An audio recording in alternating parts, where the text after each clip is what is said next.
Hey there, tennis fans. I'm James Waterson, and welcome to Tennis Now's News Update Show, where we've got all you need to know about what's going on in tennis.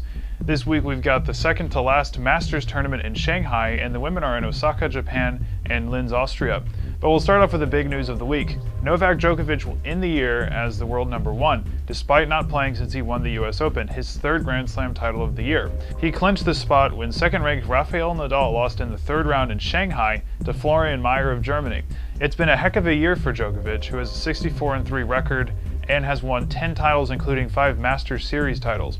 He has thoroughly dominated the top players this year, particularly Nadal, who he beat in 6 finals. Roger Federer is the only man who has beaten Djokovic in a full match this year, which he did in the semifinals of the French Open. The Serb's other 2 losses were retirements because of injury to Murray and Juan Martín del Potro.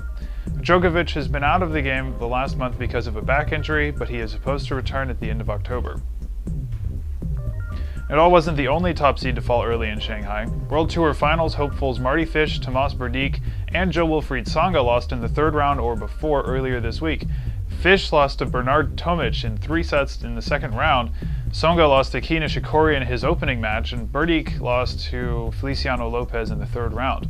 With all the upsets, that leaves third-seeded David Ferrer playing Lopez in one semifinal and Andy Murray taking on Nishikori in the other. Now, there are a few interesting things going on in Shanghai. If Murray wins the tournament, he will surpass Federer as the new world number 3 by 5 points. Meanwhile, with the success this week, Nishikori will be the highest-ranked Japanese male tennis player in the Open era when the new rankings come out next week. Meanwhile, Ferrer became the 5th man to qualify for the World Tour Finals earlier this week, and Lopez is playing in his second career Masters Series semifinal. The next 2 rounds of the tournament should be very interesting to watch, so keep an eye on our website to find out who comes out on top. Meanwhile, on the women's side, rain-washed-out play in Osaka, where US Open champion Samantha Stosur and Marion Bartoli are still in contention. In Linz, Austria, Wimbledon champion Petra Kvitova has reached her second semifinal since she won the Grass-Court Grand Slam earlier this year.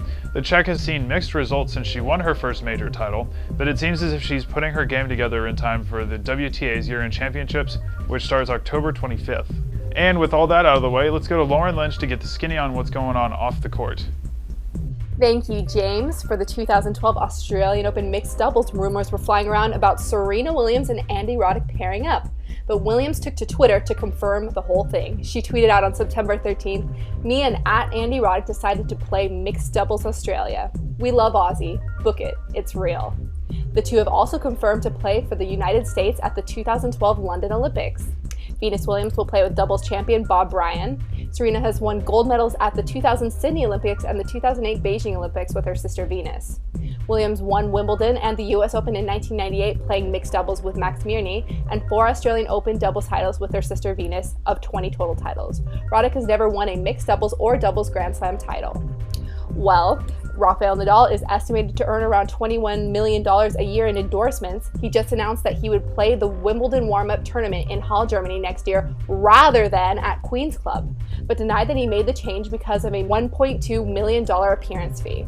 Rafael Nadal complains that 50% put on players' appearance fees, winnings, and proportions of their worldwide endorsement earnings in the United Kingdom is putting the year-end ATP World Tour Finals in London at risk. He said, "The tax regime from the UK has complicated a lot of things because to go and play at Queen's, the problem is not to win, the problem is I can lose money because I go there. I play for 1 week and they take out money from my sponsors. That's a lot. I'm going to play Wimbledon, I'm going to play the World Tour Finals, so that's a lot of weeks, a lot of tax. It's become more and more complicated to play in the UK at the moment. So if there's a tax change, the chances of keeping the World Tour Finals in London are going to be very, very high." Well, that wraps it up for now. Back to you, James. Thanks a bunch, Lauren. And that's all the news from us. Remember to follow us on Facebook and Twitter to stay up to date on all the news from tennis. We'll include the links to both sites below. Also, just to let you guys know, we are now doing a point-counterpoint show every Thursday, in which my colleague Sean Bradley and I discuss controversial tennis issues. We'll include a link to our last one, where we talked about whether women should get equal pay at Grand Slams. Now, with all that out of the way, thank you so much for watching, and have a great weekend, everybody.